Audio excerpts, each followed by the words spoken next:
കാസർഗോഡ് ചീമേനിയിൽ വിവാഹ വീട്ടിലെത്തി കത്തി കാണിച്ച് ഭീഷണിപ്പെടുത്തി വയോധികയുടെ സ്വർണം കവർന്ന പ്രതി പിടിയിൽ. ഗുജറാത്ത് സ്വദേശി ബക്സു അലിയെയാണ് അന്വേഷണ സംഘം പിടികൂടിയത്. വിവാഹ ക്ഷണക്കത്തിലെ മേൽവിലാസം നോക്കിയാണ് പ്രതി കവർച്ചയ്ക്കെത്തിയത്. കാസർഗോഡ് ചീമേനിയിൽ ഏപ്രിൽ 12-നാണ് കേസിനാസ്പദമായ സംഭവം നടന്നത്. പട്ടോളി തൊടുവളത്തെ നാരായണിയുടെ 3/4 പവൻ വരുന്ന സ്വർണ്ണക്കമ്മലാണ് കത്തി കഴുത്തിൽ വെച്ച് ഭീഷണിപ്പെടുത്തി സ്കൂട്ടറിലെത്തിയ മോഷ്ടാവ് കവർന്നത്. നാരായണിയുടെ പേരക്കുട്ടിയുടെ വിവാഹത്തിനായി കുടുംബാംഗങ്ങളെല്ലാം പോയ സമയത്തായിരുന്നു കവർച്ച. നാരായണി മാത്രമാണ് വീട്ടിലുണ്ടായിരുന്നത്. സ്കൂട്ടറിൽ വീട്ടിലെത്തിയ പ്രതി വെള്ളം ചോദിച്ചു. വെള്ളമെടുക്കാൻ പോയപ്പോൾ വീടിനകത്ത് കയറിയ പ്രതി മേശയിലുണ്ടായിരുന്ന 3000 രൂപ കൈക്കലാക്കി. യുവാവിന്റെ പെരുമാറ്റത്തിൽ സംശയം തോന്നിയ നാരായണി തന്ത്രപരമായി കഴുത്തിലുണ്ടായിരുന്ന സ്വർണ്ണമാല ഒളിപ്പിച്ചു വെച്ചിരുന്നു. വെള്ളവുമായി എത്തിയ നാരായണിയുടെ കഴുത്തിൽ കത്തിവെച്ച് ഭീഷണിപ്പെടുത്തിയാണ് സ്വർണ്ണക്കമ്മൽ ഊരി വാങ്ങിയത്.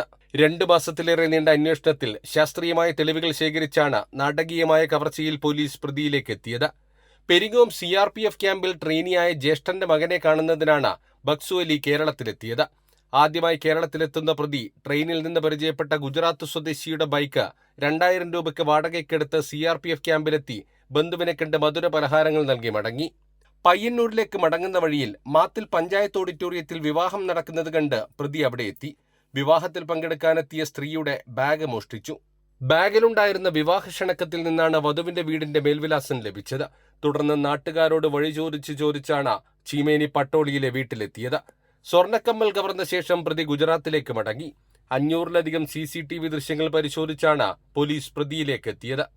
നാട്ടിൽ ചെറുകിട ബിസിനസ് നടത്തുന്ന ബക്സു അലി സ്വർണം ഗുജറാത്തിൽ വിൽപ്പന നടത്തി.